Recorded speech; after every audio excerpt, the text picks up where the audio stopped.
Hi, this is Mrs. Scarf reading October 31. Grans had died the night before Halloween. Since then, even though it's been 4 years, this has always been a sad time of year for me. For Mum too, though she doesn't always say it. Instead, she immerses herself in getting August's costume ready, since we all know Halloween is his favourite time of year. This year was no different. August really wanted to be a Star Wars character called Boba Fett, so Mum looked for a Boba Fett costume in August's size, which strangely enough was out of stock everywhere.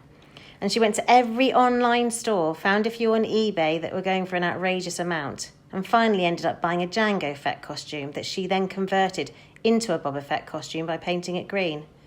I would say, in all, she must have spent 2 weeks working on the stupid costume. And no, I won't mention the fact that Mum has never made any of my costumes, because it really has no bearing on anything at all. The morning of Halloween, I woke up thinking about Grans, which made me really sad and weepy. Dad kept telling me to hurry up and get dressed, which just stressed me out even more, and suddenly I started crying. I just wanted to stay home. So Dad took August to school that morning, and Mum said I could stay home, and the two of us cried together for a while. One thing I know for sure, however much I miss Grans, Mum must have missed her more. All those times August was clinging to life after a surgery, all those rush trips to the ER. Grans had always been there for Mum. It felt good to cry with Mum. For both of us. At some point, Mum had the idea of our watching The Ghost and Mrs. Muir together, which is one of our all-time favourite black and white movies. I agreed that was a great idea. I think I probably would have used this weeping session as an opportunity to tell Mum everything that was going on at school with Miranda and Ella. But just as we were sitting down in front of the DVD player, the phone rang. It was the nurse from August's school calling to tell Mum that August had a stomachache and should be picked up. So much for the old movies and the mother-daughter bonding. Mum picked August up, and the moment he came home, he went straight to the bathroom and threw up. Then he went to his bed and pulled the covers over his head. Mum took his temperature, bought him some hot tea, and assumed the August's mom role again. Via's mom, who would come out for a little while, was put away. I understood, though. August was in bad shape. Neither one of us asked him why he had worn his bleeding scream costume to school instead of the Boba Fett costume Mum had made for him. If it annoyed Mum to see the costume she had worked on for 2 weeks tossed on the floor unused, she didn't show it. Trick or treat. August said he wasn't feeling well enough to go trick-or-treating later in the afternoon, which was sad for him because I know how much he loved to trick-or-treat, especially after it got dark outside. Even though I was well beyond the trick-or-treating stage myself, I usually threw on some mask or other to accompany him up and down the blocks, watching him knocking on people's doors, giddy with excitement. I knew it was the one night a year when he could truly be like every other kid. No one knew he was different under the mask. To August, that must have felt absolutely amazing. At 7 o'clock that night, I knocked on his door. "Hey," I said. "Hey," he said back. He wasn't using his PlayStation or reading a comic book. He was just lying in his bed, looking at the ceiling. Daisy, as always, was next to him on the bed, her head draped over his legs. The bleeding scream costume was crumpled up on the floor next to the Boba Fett costume. "How's your stomach?" I said, sitting next to him on the bed. "I'm still nauseous." "You sure you're not up for the Halloween parade?" "Positive." This surprised me. Usually, August was such a trooper about his medical issues, whether it was skateboarding a few days after a surgery or sipping food through a straw when his mouth was practically bolted shut. This was a kid who's gotten more shots, taken more medicines, put up with more procedures by the age of 10 than most people would have put up with in 10 lifetimes. And he was sidelined from a little nausea. "You want to tell me what's up?" I said, sounding a bit like Mum. "No." "Is it school?" "Yes." "Teachers? Schoolwork? Friends?" He didn't answer. "Did someone say something?" I asked. "People always say something," he answered bitterly. I could tell he was close to crying. "Tell me what happened," I said. And he told me what happened. He'd overheard some very mean things some boys were saying about him. He didn't care about what the other boys had said. He expected that. But he was hurt that one of the boys was his best friend, Jack Will. I remembered his mentioning Jack a couple of times over the past few months. I remembered Mum and Dad saying he liked seemed like a really nice kid, saying they were glad August had already made a friend like that. Some kids are stupid, I said softly, holding his hand. I'm sure he didn't mean it. Then why would he say it? He's been pretending to be my friend all along. Tushman probably bribed him with good grades or something. I bet you he was like, hey, Jack, if you make friends with the freak, you don't have to take any tests this year. You know that's not true. And don't call yourself a freak. Whatever. I wish I'd never gone to school in the first place. But I thought you were liking it. I hate it. He was angry all of a sudden, punching his pillow. I hate it! I hate it! I hate it! He was screeching at the top of his lungs. I didn't say anything. I didn't know what to say. He was hurt. He was mad. I let him have a few more minutes of his fury. Daisy started licking the tears off his face.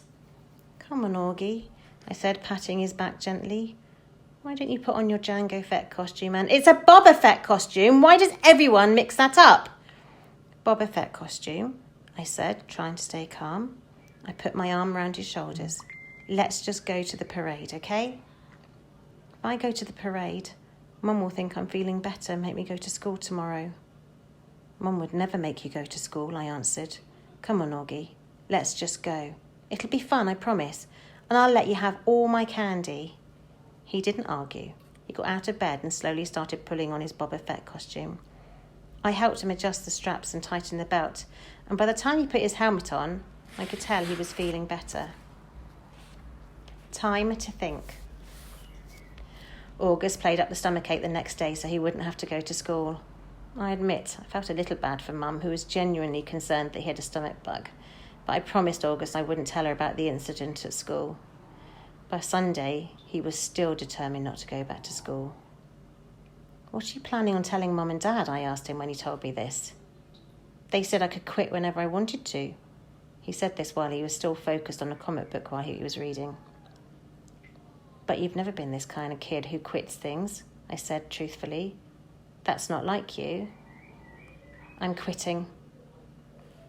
You're going to have to tell Mum and Dad why, I pointed out, pulling the comic book out of his hand so he'd have to look up at me while we were talking.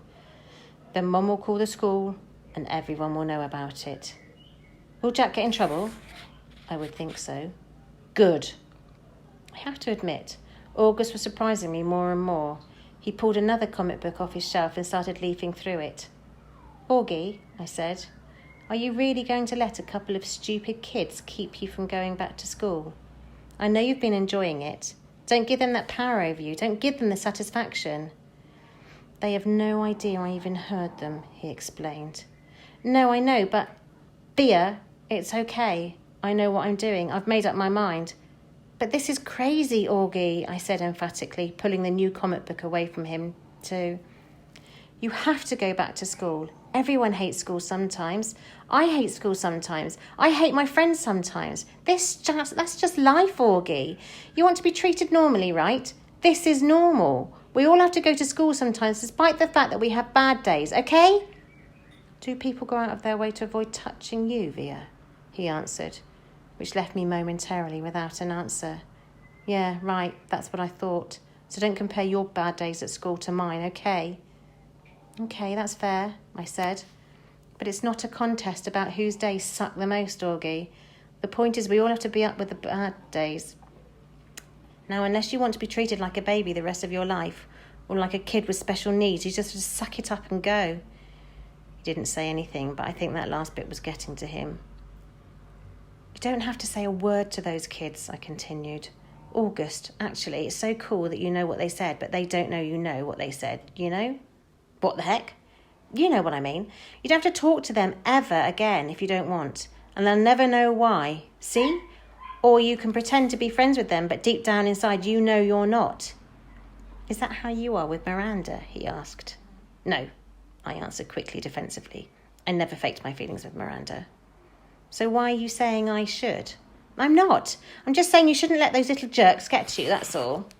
Like Miranda got to you. Why do you keep bringing Miranda up? I yelled impatiently. I'm trying to talk to you about your friends. Please keep mine out of it. You're not even friends with her anymore. What does that have to do with what we're talking about? The way August was looking at me reminded me of a doll's face. He was just staring at me blankly with his half-closed doll eyes. She called the other day, he said finally. What? I was stunned. And you didn't tell me? She wasn't calling you, he answered, pulling both comic books out of my hands. She was calling me, just to say hi, to see how I was doing. She didn't even know I was going to a real school now. I can't believe you hadn't even told her. She said the two of you don't hang out as much anymore, but she wanted me to know she'd always loved me like a big sister. Double stunned. Stung, flabbergasted. No words formed in my mouth. Why didn't you tell me? I said finally. I don't know, he shrugged, opening the first comic book again. Well, I'm telling Mum and Dad about Jack Will if you stop going to school, I answered. Tushman will probably call you into school and make Jack and the other kids apologise to you in front of everyone, and everyone will treat you like a kid who should be going to school for kids with special needs. Is that what you want? Because that's what's going to happen. Otherwise, just go back to school and act like nothing happened. Or if you want to confront Jack about it, fine. But either way, if you... Fine, he interrupted. What? Fine, I'll go, he yelled, not loudly. Just stop talking about it already. Can I please read my book now? Fine, I answered, turning to leave his room. I thought of something. Did Miranda say anything else about me? He looked up from the comic book and looked right into my eyes. She said to tell you she misses you, quote, unquote. I nodded. Thanks, I said casually, too embarrassed to let him see how happy that made me feel.